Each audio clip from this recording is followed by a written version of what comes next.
हरे कृष्णा। आप सभी का दिन शुभ और मंगलमय हो। आज सुनिए वैशाख मास महात्म्य की अगली कथा। एक समय कथा कहने के लिए रोमहर्षण के पुत्र उग्रश्रवा मुनि आए, जो व्यास जी के परम बुद्धिमान शिष्य थे। उनके आने पर मुनियों ने उनका आदर पूर्वक स्वागत किया। पुराणों की अनेक कथाएं सुनने के बाद उन मुनिवरों ने अपनी इंद्रियों को वश में रखने वाले श्री सूत जी से कथा सुनने की इच्छा व्यक्त की और इस प्रकार कहा। ऋषि बोले, हे रोमहर्षण कुमार सूत जी, आप सर्वज्ञ हैं और पौराणिक विषयों का वर्णन करने में निपुण हैं। इसलिए हम आपके मुख से भूतल के प्रमुख पर्वतों का महात्म्य सुनना चाहते हैं।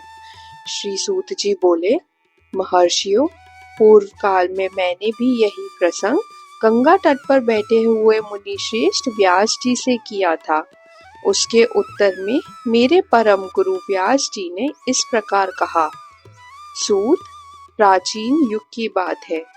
एक दिन मुनि श्रेष्ठ नारद जी, जो नाना प्रकार के रत्नों से सुशोभित सुमेर पर्वत के शिखर पर गए थे, उन्होंने मध्य भाग में ब्रह्मा जी का अत्यंत प्रकाशमान, दिव्य और विशाल भवन देखा। उसके उत्तर भाग में एक उत्तम पीपल का वृक्ष था, जिसकी ऊंचाई 1000 योजन की थी और विस्तार 2 गुना था।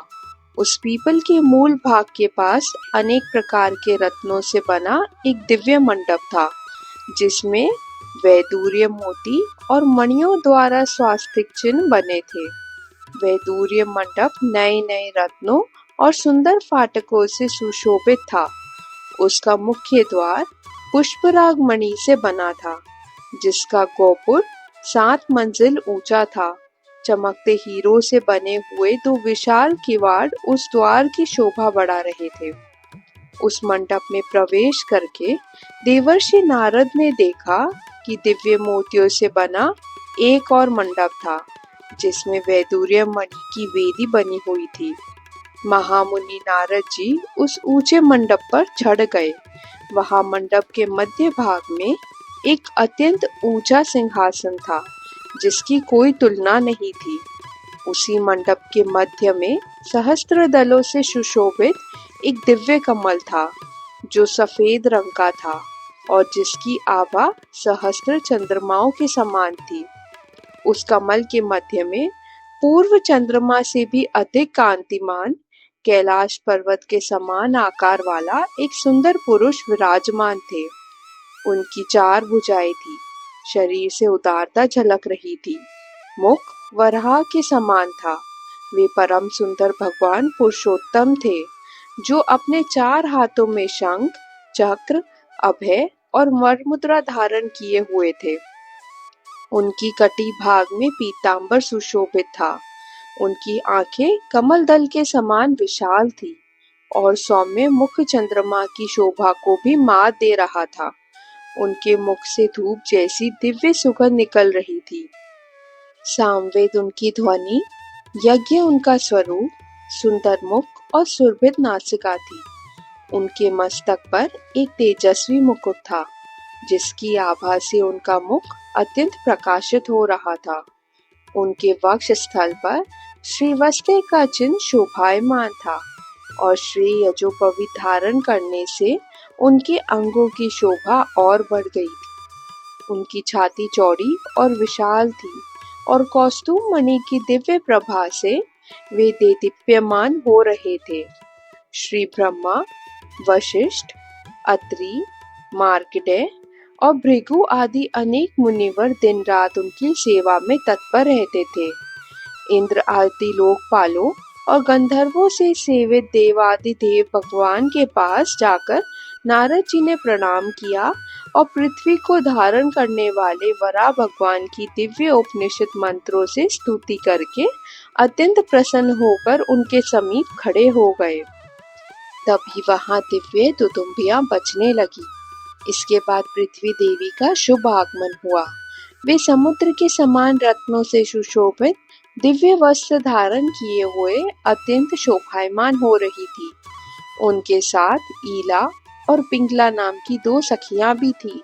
उन दोनों ने जो पुष्प लाए थे उन्हें पृथ्वी देवी ने भगवान वराह के चरणों में अर्पित कर दिए। फिर देवादिदेव को प्रणाम करके पृथ्वी देवी दोनों हाथ जोड़कर उनके सामने खड़ी हो गई। तब भगवान वराह ने कहा, हे पृथ्वी देवी, मैं तुम्हें शेषनाग के सुखदायक मस्तक पर विराजित करके समस्त विश्व को तुम्हारे ऊपर स्थापित कर पर्वतों को तुम्हारा सहारा बनाकर लाया हूँ। फिर अब तुम किस लिए आई हो? पृथ्वी देवी बोली, भगवान, आपने पाताल से मेरा उद्धार करके मुझे रत्न जटित सिंहासन के समान शेषनाग के हजारों फनों से सुशोभित मस्तक पर विराजित किया है। इस प्रकार मुझे स्थिरता प्रदान करके मुझे धारण करने में समर्थ पर्वतों को भी मेरे ऊपर स्थापित किया है, जो आपके ही स्वरूप है। हे महाबाहु पुरुषोत्तम, उन पर्वतों में जो मेरे आधारभूत मुख्य मुख्य पर्वत है, सिंहाचल, रैवत और मेरु पुत्र अंजन, जो महान स्वर्णमय पर्वत है, हे वसुंधरे, ये सभी श्रेष्ठ पर्वत तुम्हारे ही आधार हैं। मैंने देवताओं और ऋषि समूह के साथ इन पर्वतों की सेवा की है। हे माधवी, अब मैं इनमें से जो श्रेष्ठ पर्वत है उनका यथावत वर्णन करता हूँ। सुनो। शालाग्राम, सिंहाचल, गिरिराज और गंधमादन ये उत्तम शैल हिमालय के उत्तर दिशा में स्थित है। अब वसुंधरे, मैं दक्षिण दिशा में प्रधान पर्वतों का नाम बताता हूँ। अरुणाचल, हस्ती पर्वत, गंधाचल और घटिकाचल, ये सभी श्रेष्ठ पर्वत शिरट नदी के समीप स्थित है। हस्ती पर्वत से 5 योजन उत्तर में स्वर्णमुखरी नामक उत्तम नदी बहती है। उसके उत्तर तट पर कमला सरोवर है, जिसके किनारे भक्तों के दुख का नाश करने वाले भगवान श्री कृष्ण बलभद्र जी के साथ निवास करते हैं। शुद्ध चित्त वाले वानप्रस्थ मुनि सदा उनकी आराधना करते हैं। कमला सरोवर से उत्तर 2 कोस की दूरी पर कल्प वृक्षों से सुशोभित श्रेष्ठ वन में श्री वेंकटाचल नामक प्रसिद्ध पर्वत है, जो भगवान विष्णु का महान आश्रय स्थल है। वह पर्वतराज 1 योजन ऊंचा और 7 योजन चौड़ा है। संपूर्ण पर्वत स्वर्णमय है और उनके शिखर रत्नों से जड़े हुए हैं। इंद्र आदि देवता, वशिष्ठ आदि मुनि श्रेष्ठ, सिद्ध, साध्य, मरुदग्न, दानव, दैत्य, राक्षस और रंभा आदि अप्सराएं वहां नियम पूर्वक निवास करती है। नाग, गरुड़ और किन्नर भी वहां तपस्या करते हैं। इन सबसे सेवित अनेक नदियां हैं, जिनका दर्शन भी बड़ा पुण्यदायक है। हे पृथ्वी देवी, उस पर्वत पर अनेक प्रकार के दिव्य सरोवर शोभा पा रहे हैं। माधवी, अब मैं तुम्हें नारायण गिरी का महत्व बताता हूँ। ध्यान पूर्वक सुनो। देवता, ऋषि और सनकादि योगी सतयुग में अंजन गिरी को, त्रेता युग में नारायण गिरी को, द्वापर युग में सिंहाचल को और कलयुग में श्री वेंकटाचल को परमात्मा भगवान विष्णु का निवास स्थल मानते हैं। अन्य विद्वानों का भी यही मत है। जो व्यक्ति सहस्त्र योजना दूर से अथवा दीपांतर में जाकर भी गिरिराज वेंकटाचल को प्रणाम करता है या उसकी दिशा में भक्ति भाव से मस्तक झुकाता है, वह सभी पापों से मुक्त होकर अंत में विष्णु लोक प्राप्त करता है। उस पर्वत पर जो 6 प्रधान तीर्थ है, उनका समय अनुसार महात्म्य मैं बताऊंगा। वर्तमान में वेंकटाचल या वेंकट रमनाचल, जिसे शेषाचल भी कहते हैं, तिरुमला पहाड़ी की 7वीं चोटी का नाम है, जिसे वराह भगवान का स्थान माना जाता है। हे वसुंधरे, उसके पूर्ण फल को भी सुनो। गंगा आदि सभी तीर्थों में जो 12 वर्षों तक नियम पूर्वक स्नान करता है, उसे जो फल प्राप्त होता है, वही फल कुमारधारा तीर्थ में स्नान करने से भी प्राप्त हो जाता है। जो व्यक्ति उस तीर्थ में यथाशक्ति दक्षिणा के साथ अन्नदान करता है, उसे भी उतना ही फल मिलता है जितना स्नान से बताया गया है। हे वसुंधरे, जब मीन राशि में सूर्य हो और उत्तरा फाल्गुनी नक्षत्र में युक्त पूर्णिमा तिथि हो, उस दिन चतुर्थ प्रहर में पर्वत की गुफा के अंदर स्थित तुम्ब तीर्थ में जो स्नान करता है वह पुनः गर्भ में नहीं आता। जब सूर्य मेष राशि में स्थित हो और चित्रा नक्षत्र से युक्त पूर्णिमा तिथि को प्रातः काल आकाश गंगा के जल में स्नान करने वाला पुरुष मोक्ष प्राप्त कर लेता है। जब सूर्य वृष राशि में हो और वैशाख मास के शुक्ल पक्ष या कृष्ण पक्ष की द्वादशी तिथि को रविवार या मंगलवार का योग हो, अथवा शुक्ल या कृष्ण पक्ष में रविवार के पुष्य या हस्त नक्षत्र के संयोग में जो मनुष्य संगम काल में पांडव तीर्थ के अंदर स्नान करता है, वह इस लोक में कभी दुख नहीं भोगता और परलोक में सुख प्राप्त करता है। हे महाभागे, शुक्ल या कृष्ण पक्ष में यदि रविवार के साथ सप्तमी तिथि आए और उसमें पुष्य व हस्त नक्षत्र का योग हो, तब गिरिराज वेंकटाचल के शिखर पर स्थित पापनाशल तीर्थ में जो स्नान करता है वह श्रेष्ठ मनुष्य जन्मों के संचित पापों से मुक्त हो जाता है। हे भूदेवी, अब एक रहस्य की बात भी सुनो।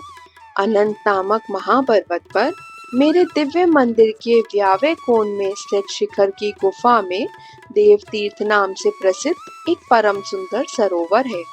उसमें पुष्य नक्षत्र युक्त बृहस्पतिवार को या व्यतिपात योग में अथवा श्रवण नक्षत्र युक्त सोमवार को जो स्नान करता है उसके पुण्य फल का वर्णन सुनो। इस लोक में जानबूझकर या अनजाने में किए गए सभी पाप देव तीर्थ में स्नान करते ही नष्ट हो जाते हैं, पुण्य की वृद्धि होती है और अंत में वह व्यक्ति चंद्रलोक में सम्मानित होता है। यह सुनकर पृथ्वी देवी ने भगवान वराह की इस प्रकार स्तुति की। हे देवादिदेव वरामुख अच्युत, आपको नमस्कार है। हे महाबाहो, आपकी श्वेत कांति क्षीर सागर से सम्मानित है। हे वृषशृंग, आपको नमस्कार है। देव, आपकी सहस्त्रों भुजाएं हैं। आपने कल्प के आदि में 91 के जल में मेरा उद्धार किया था, तभी से मैं संपूर्ण जगत को धारण कर रही हूँ।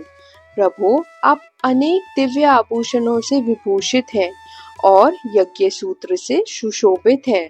आप लाल लाल वस्त्र धारण करते हैं और दिव्य रत्नों से अलंकृत रहते हैं। आपके चरण कमल प्रातः काल उदय होते सूर्य नारायण के समान अरुण क्रांति वाले हैं। आपको बारंबार नमस्कार है। आपके दांतों का अग्रभाग बाल चंद्रमा के समान शोभायमान है। आपका बल और पराक्रम महान है। आपके श्री अंगों पर दिव्य चंदन का लेप लगा है और आपके कानों में तपे हुए सोने से कुंडल चमक रहे हैं। आप इंद्रनील मणि से चमकते हुए स्वर्ण के बाजूबंद से विभूषित है।